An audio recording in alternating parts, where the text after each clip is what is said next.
जो डायलॉग लिखते थे, जो स्टोरी क्रिएट होती थी, इसमें ये जो मंत्र क्रिएट होते थे, इसमें किस तरह से ऑन स्पॉट चीज़ें ऐड ऑन होती थी, ये बताएं।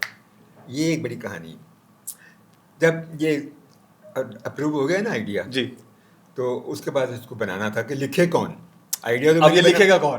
कॉन्सेप्ट मैंने बना लिया और नाम सेलेक्ट हो गया, अप्रूवल आ गई हेडक्वार्टर से। पहले मैंने सोचा कि मैं खुद ही लिख लूँ।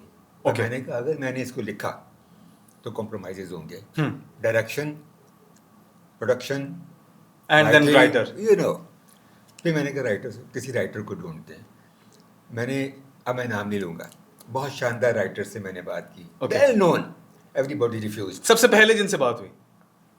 छोड़े Okay. उनके बहुत बड़े नाम हैं। अच्छा अच्छा, छोड़े, फिर ऐसे ही नाराज ही ना हो जाएंगे उससे। चलें, कोई बात। तो सबने कहा कि नहीं हम नहीं कर सकते।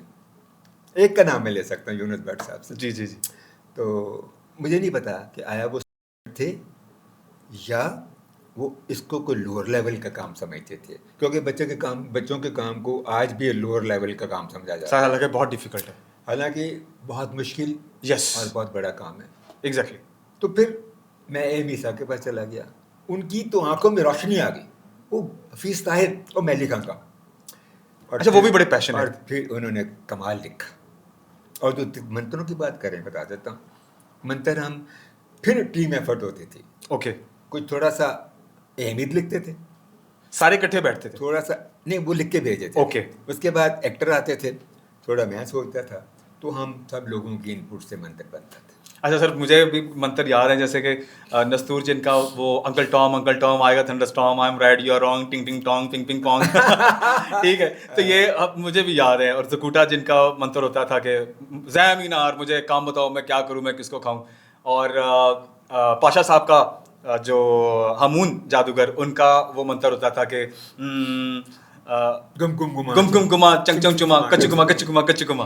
ठीक है, बिल बतौड़ी नासा चौड़ी, अद्धी मिट्टी अद्धी कौड़ी, वही पसंद था मुझे। ठीक है, तो ये सर कैरेक्टर्स किस तरह से सिलेक्ट हुए थे? क्योंकि देखें, एक स्टोरी भी बन गई, एक स्टोरी बोर्ड क्रिएट हो गया, आइडिया भी जनरेट हो गया।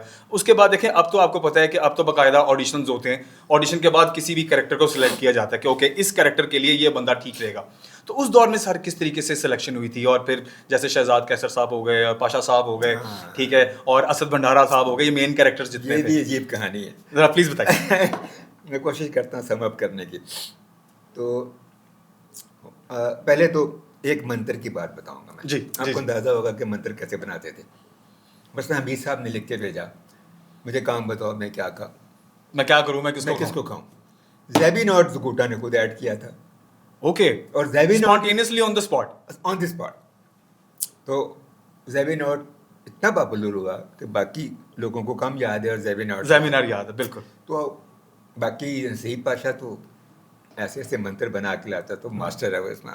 मैं उसको बहुत अप्रिशिएट करता हूँ सर। मैं भी अक्सर उनके पॉडकास्ट क्योंकि आते रहते हैं, तो वो भी ज़ाहिर है एक हवाला है